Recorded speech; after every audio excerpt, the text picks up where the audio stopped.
Thank you all for being here today. Really, it means a lot that you guys are here having interest in covering women's wrestling because you are the messenger to get the news out there and spread all the good stuff about women's wrestling. And so thank you for being here today.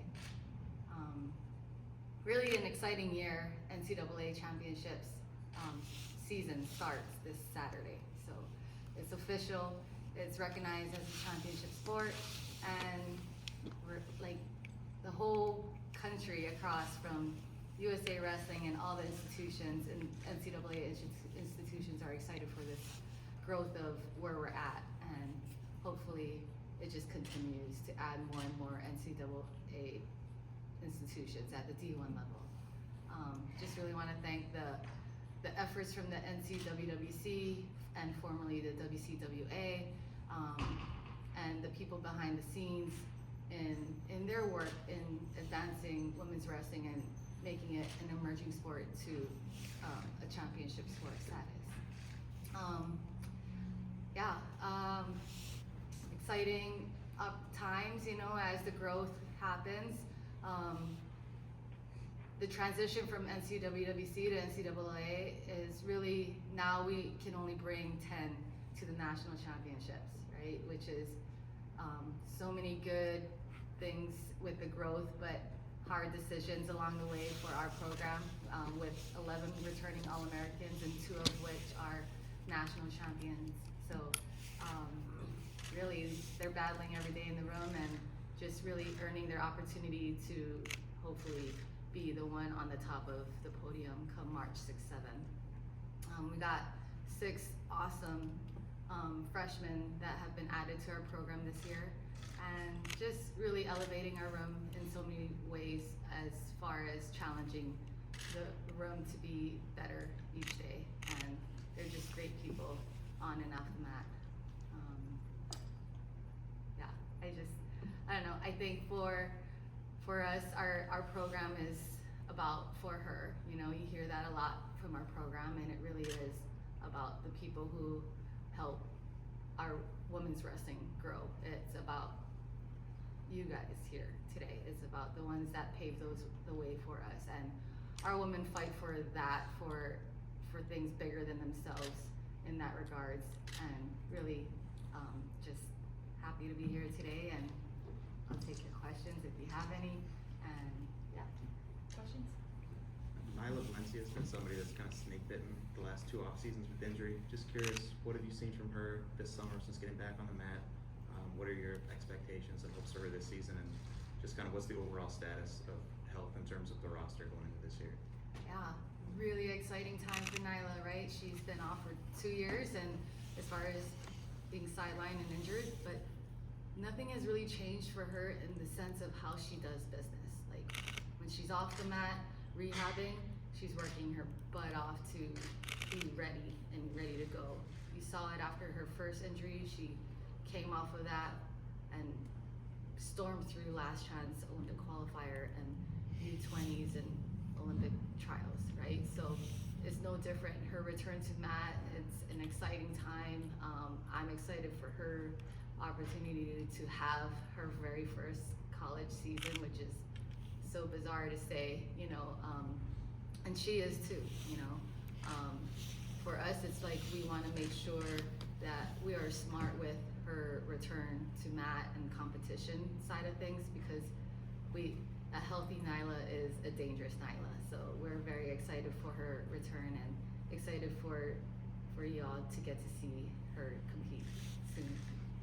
What most impresses you about her on the mat and then off the mat? Oh my gosh. Nyla is just excels and pours everything of herself into everything she does, you know, whether it's her academics, whether it's her internships, you know, like working in the lab and doing research, and just an amazing person, right?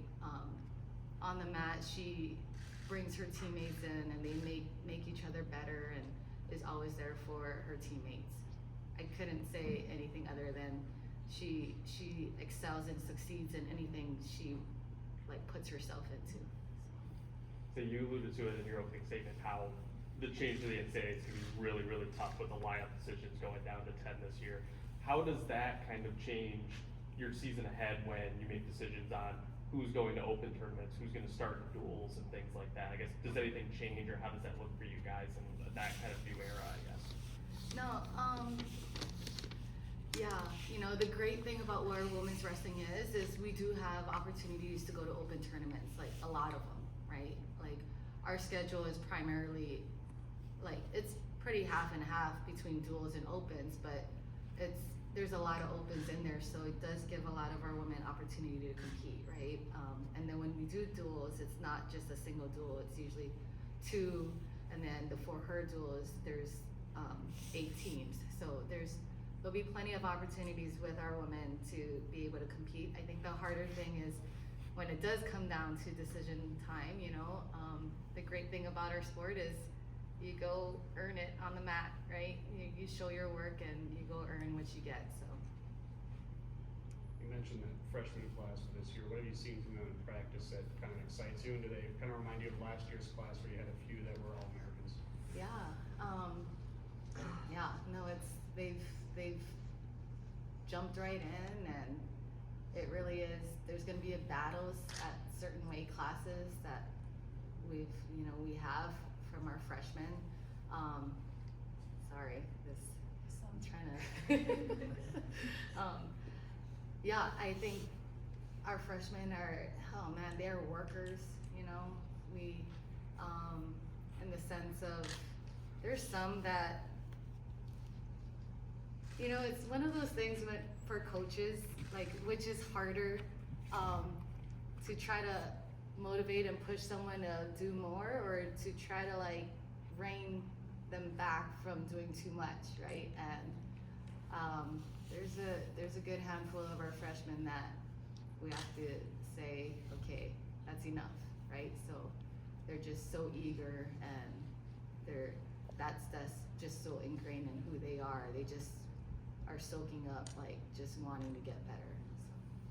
How have you seen Kylie continue to develop since she won the national title last season, and she just took gold a couple weeks ago? How have you seen her continue to develop and get stronger since she won the title? Oh yeah, Kylie, you know, she's still growing, and there's still areas of her to continue to work on, whether it's technically, tactically, mentally, emotionally, you know, there's so much elements to the wrestling match that, you know, as great as she is, you know, winning college nationals, being on their senior world team, you know, those challenges are shown a lot in more moments on the international stages, you know, and then trying to create those challenges within the room, right? And working through those areas. And, you know, she wants to continue to get better. She's not satisfied with just a college national championships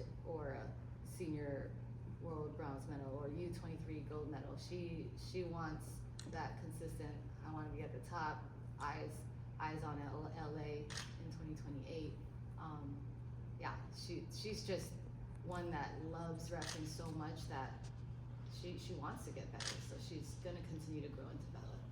I don't think I even realized until after the season was done last year that she went through the entire year without conceding a point. Is that something that, I mean, that's something that's pretty much unheard of? I mean, how insane was that to you when you had heard that or even seen that? Oh my gosh, yeah. Like, I don't even know if she recognized that until it was done, right? Like, that's just how competitive she is, right?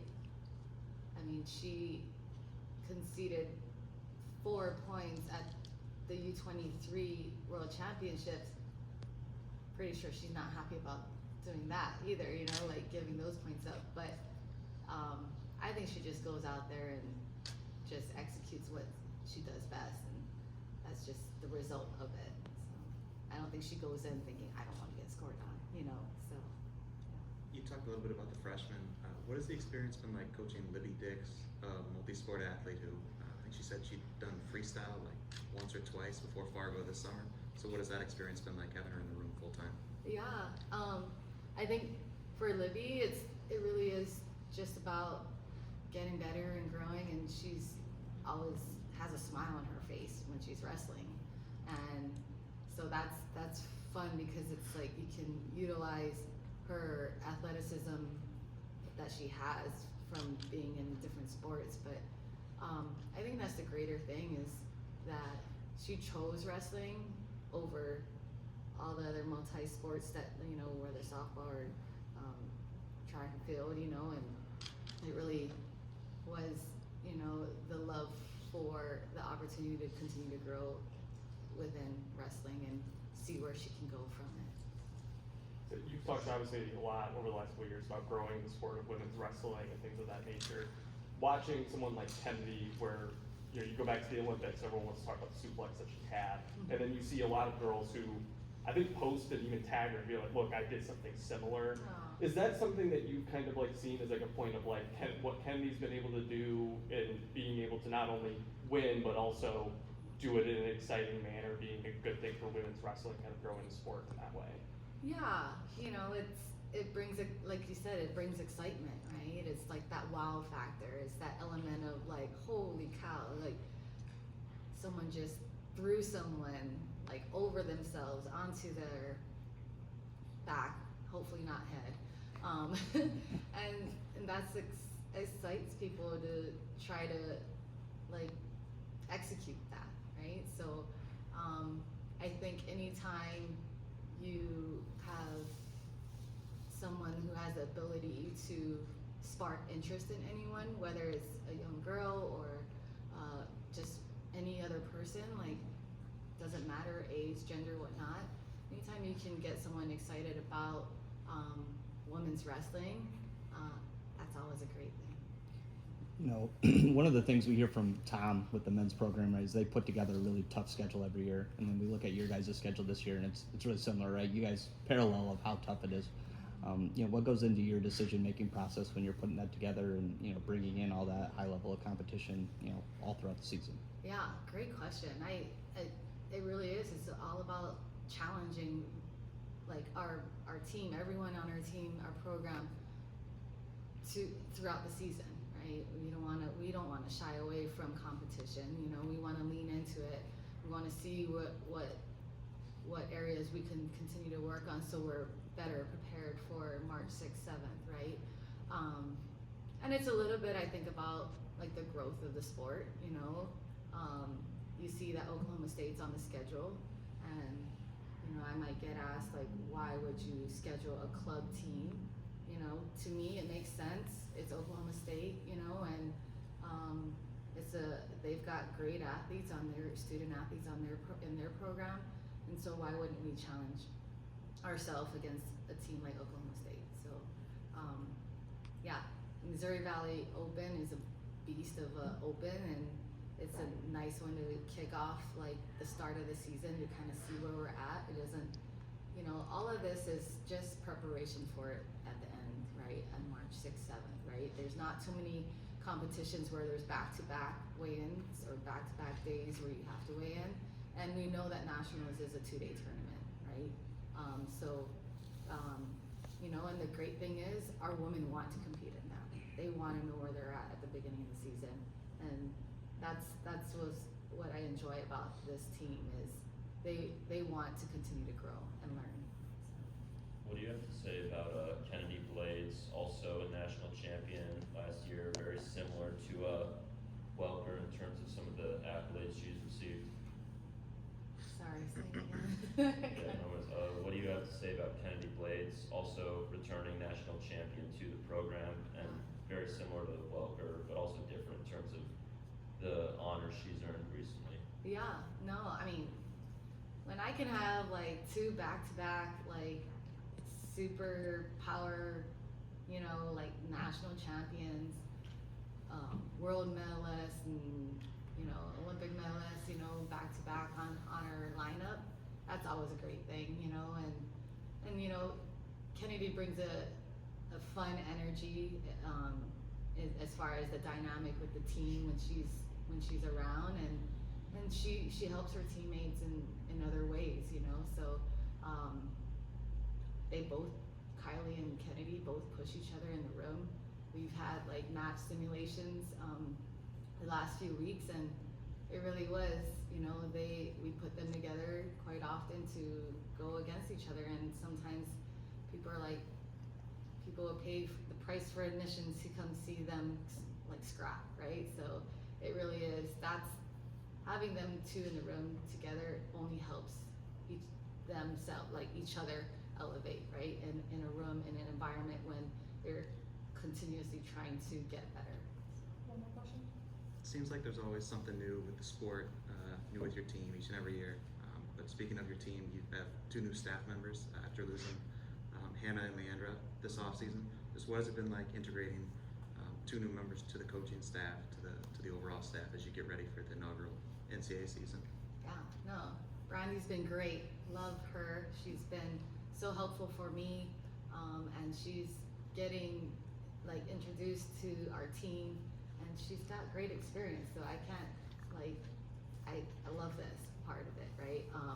We have a new hire, Lillian. She hasn't officially started yet, so that will be a nice like addition to integrating a new person on staff. Gonna miss both. I do miss both Hannah and Leandra. You know, they've been so great for our program. Super grateful for the work that they've done and how they've moved our program forward.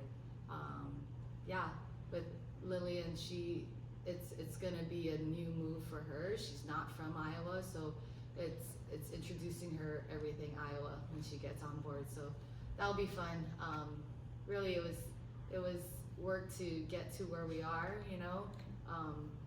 But in everything we do, we want to do things in the right way and make sure it's a right fit for everyone involved. And like, so we hope this is all a win-win situation for everyone.